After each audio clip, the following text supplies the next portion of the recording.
Hello friends, स्वागत है आपका मेरे यूट्यूब चैनल में। कैसे हैं आप सब। आपने देखा होगा कई बार जब कुछ लोगों को प्लाज़ो पहनते हुए तो बीच में से उठे हुए होते हैं, और जब भी हम देखते हैं तो बीच में से उठे हुए लगते हैं, वो बड़े ही अजीब से लगते हैं। तो आज मैं आपको एक अलग तरीके से प्लाज़ो की कटिंग और स्टिचिंग बताऊंगी, जिससे कि आपके प्लाज़ो की फिटिंग भी बहुत अच्छी आएगी और वो बीच में से उठेगा भी नहीं। तो हमने ये डबल कर लिया है कपड़ा, लंबाई में इसको डबल फोल्ड कर लिया है। तो इसको हम पहले सीधा कर लेंगे अच्छे से कटिंग करके। अब हम इसकी लंबाई का नाप लेंगे, जो हम इसका प्लाज़ो का पूरा नाप है वो लगाएंगे। तो मैंने 1.5 इंच लंबाई में एक्स्ट्रा ले लिया है, जो हम नीचे की तरफ फ़ोल्ड करेंगे। मोहरी जो होती है वो हमने फ़ोल्ड करने के लिए 1.5 इंच ले ली है। 38 इंच प्लाज़ो की लंबाई है, तो 38 इंच हमने लंबाई ली, और 2 इंच हम ऊपर की तरफ इसको और एक्स्ट्रा ले लेंगे, जो हम लास्टिक डालने के लिए हमारे काम आएगी। तो 2 इंच हमने लास्टिक का ले लिया है। टोटल हमने ले लिया है 38 और 2 40, 40 और 1.5 इंच, ये 41.5 इंच तैयार। और अब हमने ये बैक साइड में जो हम 2.5 इंच का और ऊपर की तरफ निशान लगाएंगे, जो हमारा बैक साइड का पार्ट बनेगा, उसमें हम 2.5 इंच ऊपर की तरफ और निशान लगा लिया हमने। तो पहले हम इसकी किनारी काट लेंगे। कपड़े की पूरी जो किनारी है हम इसको निकाल देंगे, नहीं तो इससे जो है सिलाई में खिंचाव आ जाता है और झोल आ जाता है, अच्छा नहीं लगता है वो। तो हमने जो नाप लिया है उसके हिसाब से अब हम जो प्लाज़ो के कमर का जो हम नाप लेते हैं वो हिप के अकॉर्डिंग लेते हैं। तो हमारी हिप का साइज़ है 19 मतलब 38 का फोर्थ पार्ट हम लेंगे 9.5, 9.5 में 1.5 इंच हम एक्स्ट्रा 2 इंच हम एक्स्ट्रा लेंगे, इसमें 11.5 इंच हमने कमर का नाप ले लिया है, और 11.5 ही हम आसन का लेंगे। जो हमने 2 इंच लास्टिक का ऊपर छोड़ा था उसे छोड़ के हम 11.5 इंच उस नीचे की तरफ लेंगे। तो टोटल 2 इंच ऊपर वाला जोड़ने के बाद और 11.5 नीचे की तरफ, तो 13.5 इंच हो जाएगा। तो इस तरह से 2 इंच हमने आसन के लिए आगे की तरफ बढ़ा के निशान लगाया है। तो अब हम पूरा जहाँ जो हमारा आसन है और जो हमारी पूरी इसकी चौड़ाई है हम इसको नाप लेंगे, और इसका जो आधा है मतलब इसके बीच में हम निशान लगा लेंगे। तो 11.5 और 2 इंच 13.5 मतलब 6.25 इंच हम बीच में हमने निशान लगा लिया इसका, और हम ऊपर से 1 इंच नीचे की तरफ थाई के लिए निशान लगाएंगे। तो आप ध्यान से मेज़रमेंट को आप ध्यान से देखिए। तो ये हमने 6.25 इंच पे एक निशान हमने मोहरी की तरफ भी लगा लिया है। तो अब हम इसका भी आधा आधा करेंगे। हमारे 14 इंच की हम मोहरी बनाएंगे, तो हम 7 इंच इधर लेंगे और 7 इंच इधर, दोनों तरफ हमने 7-7 इंच ले लिया है बीच में से। और ये जो बीच वाली लाइन है अब हम इसको जो है सीधा करेंगे। पहले हम इस लाइन को सीधा करके फिर हम थाइस का भी निशान लगाएंगे इस पर। इस लाइन को हम पहले सीधा ड्रॉ कर लेंगे, इससे क्या है कि हमें आसानी हो जाएगी निशान लगाने में। तो इस तरह हम थाइस का निशान लगाएंगे। अब थाइस हमारी 24 है, तो 24 का जो फोर्थ पार्ट होता है 12 इंच 6 इंच। तो 6 इंच पे हमने 6 इंच इधर और 6 इंच इधर, दोनों तरफ 6-6 इंच निशान लगा लिया। और अभी हम इस निशान को इस तरह मिला देंगे ऊपर तक, आसन तक हमने ये निशान मिला दिया है। और इसी तरह हम दूसरी साइड का निशान भी मिला देंगे, नीचे से लेके ऊपर तक जो हमने थाइस का निशान लगाया था वहाँ तक, और हल्का सा कर्व देते हुए उसको निशान को मिला देंगे। इस तरह से आप देखिए ध्यान से। आपने मेरे चैनल को अगर सब्सक्राइब नहीं किया है तो आप सब्सक्राइब कर लीजिए मेरे चैनल को। और आप जो आपको सिलाई की जो भी वीडियोस देखनी है आपको मेरे चैनल पर आसानी से मिल जाएंगी। तो हमने निशान लगा लिया है, और अब हम ऊपर की तरफ जो हमने 2.5 इंच लिया था बैक साइड में, उसको हम इस तरह तिरछा करके मिला देंगे फ्रंट से। तो अब हम इसकी कटिंग कर लेंगे इसी तरह से जैसे जैसे हमने निशान लगाए हैं। अगर आपको मेरी वीडियो अच्छी लगे और आपको अपनी वीडियो यूज़फुल लगे मेरी वीडियो, तो आप लाइक ज़रूर करें, शेयर ज़रूर करें, इससे आपको बहुत हेल्प मिलेगी। आप ध्यान से देखें, वीडियो पूरी देखें, जिससे कि आपको पूरा समझ आ जाए कि मैंने इसकी कटिंग और सिलाई कैसे की है। इस तरह से हमने इसकी पूरी कटिंग कर ली है। तो ये हमारा फ्रंट हो गया है और ये बैक साइड हो गई है जो हमने तिरछा काटा है। अब हम इसको अलग अलग कर लेंगे, हमें इसे सिलना भी अलग ही तरीके से है। तो हमने इसे जो हम इसे सिलेंगे इस तरह से सिलेंगे। हमने बैक साइड को रख लिया है, बैक साइड को हम दोनों को आगे आमने सामने रख लेंगे इस तरह से।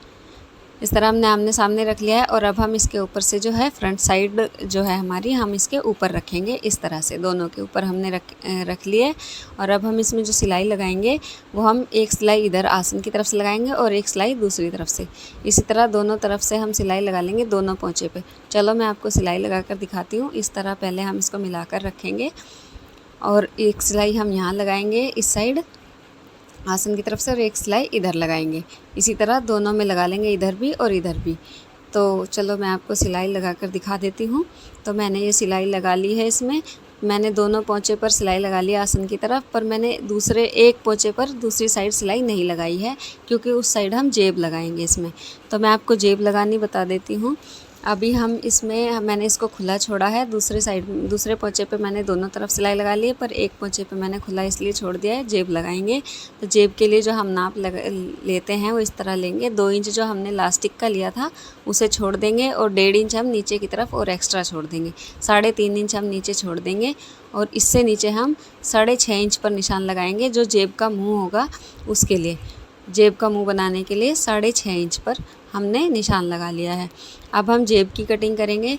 तो जेब ये मैंने कटिंग करके रखी हुई है। अब इस जेब की हमने जो लंबाई ली है वो लंबाई है 14 इंच और चौड़ाई है इसकी 6.5 इंच। तो 6.5 इंच ये डबल है। 6.5 इंच हमने चौड़ाई ले लिया और आधा इंच हमने एक्स्ट्रा लिया है। ये 7 इंच है यहाँ से, क्योंकि ये हम जेब का मुंह बनाएंगे।